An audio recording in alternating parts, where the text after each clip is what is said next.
For today's video, gagawa lang po tayo ng masarap na beef stick. Parang beef stick Bisaya 'to, eh. So, bago natin umpisan, nire-ready lang muna natin yung mga ingredients. May whole pepper ako, garlic, lemon, at saka soy sauce.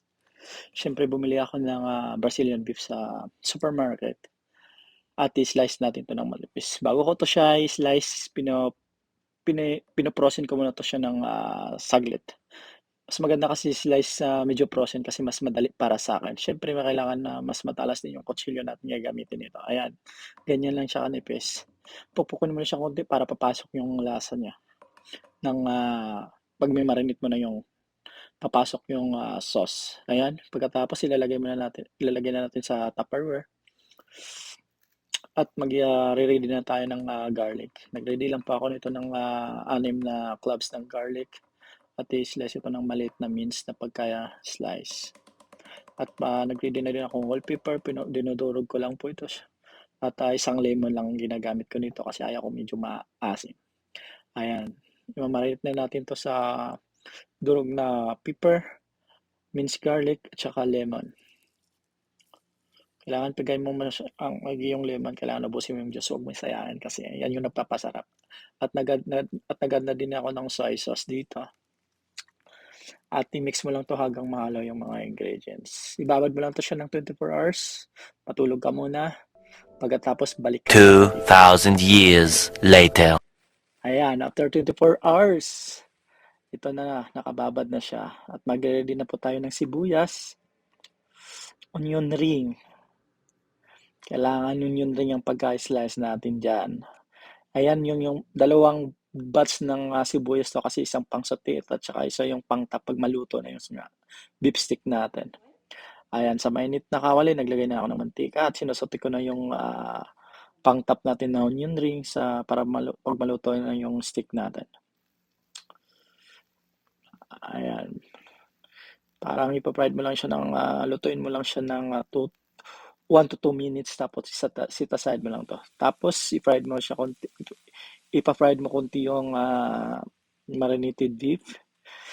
Tag 1 minute lang tapos baliktarin mo na siya agad. Pagkatapos tanggalin mo na. Tag 1 minute, 1 minute lang. Yan, sobrang bilis. 1 minute, 1 minute lang siya. Tapos baliktarin mo siya. Tapos tanggalin mo na siya agad.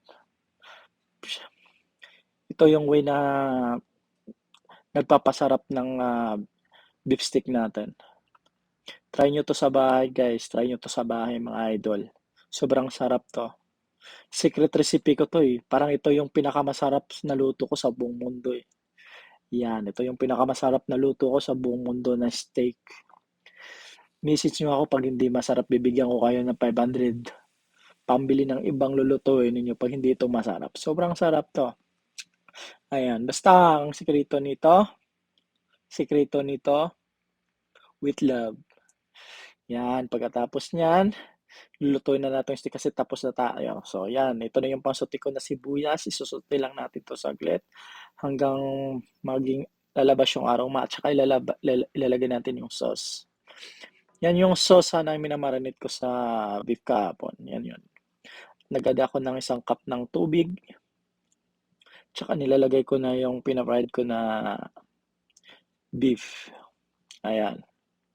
Ilalagay lang natin siya lahat. At kailangan natin i-arrange. Kasi hindi na natin to siya halo-haloin. Ayan. 45 minutes lang po ang pagluluto nito. So, after 45 minutes, kailangan natin ito tikman. Kailangan natin itong tikman kung anong kulang. Kulang ba ng asin? Kulang ba ng tuyo? Kailangan mo siyang dagdagan. Pero pag okay na, so okay na. Huwag mo na siyang dagdagan. Ayan, pagluto na, kailangan na natin to ilagay yung onion ring sa taas. Yan, ilalagay na natin yung onion ring sa taas kasi luto na siya. Lumalabas na yung mantika niya. Yan yung sign na luto niya. Yan, pagkatapos magpi-plating na tayo. Ilalagay na natin to sa plato kasi malapit na natin yung tikman. Ayan, titikman na natin to. So, ilalagay muna natin to sa plato. Ayan. Gutom na rin nata yung taga-video ko. Ayan, sobrang lambot, sobrang sarap. Ayan, oh, ayan yung nagmamantika na, oh, ayan yun. Yan yung nagpapasarap, sobrang sarap sa kanin yun, sobrang sarap sa kanin yun. Ayan, ilalagay mo na yung remaining na onion ring sa taas. Yan. Ganyan lang kasimple guys, ganyan lang kasimple. Ano natin Ayan, to? sobrang sarap yan. Maraming salamat sa mga nanood. So, Sarap. huwag Sobrang lambot. kalimutan mag-follow, mag-share sa ating video at saka page natin. Maraming salamat. God bless.